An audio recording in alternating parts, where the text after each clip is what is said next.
A lot of buzz at Baylor University, one of the top learning institutions in the state of Texas, located in Waco. It's also the home of this year's Heisman Trophy winner, of course, Robert Griffin III. Its men's basketball team is 9-0 and ranked 7th in the nation.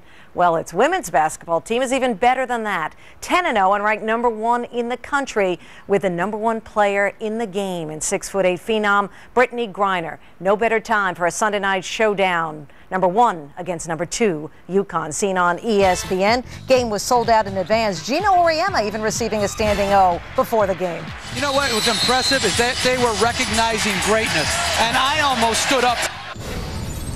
A lot of people are standing up. Brittany Griner doesn't waste any time setting the tone, getting the ball down low and getting the jump hook to go. 9 of 15 from the field was Griner. The big rejection on Tiffany Hayes. Griner with 9 blocks. Later in the half, Baylor up 7. Griner in the paint. She lives there. Finished with a jump hook. Pumped up is Brittany Griner. Baylor leads 14-5. Second half, UConn comes to life, up 3.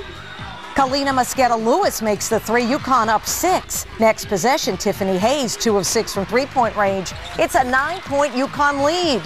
Later on, Baylor down 9. Here comes Griner, hitting the short J. Bears down 7. They were down 11 in the second half at one point, but it's a 1-point game under 5 to go.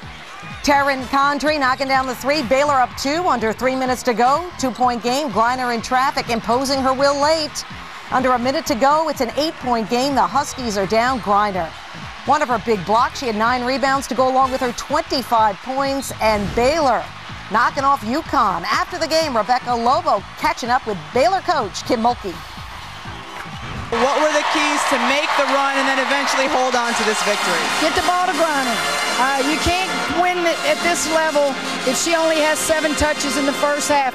Everything we do needs to go through her. She doesn't need to take every shot. I've got great players out there, but you must let her touch it, and then she'll find you. You know, we kept our composure.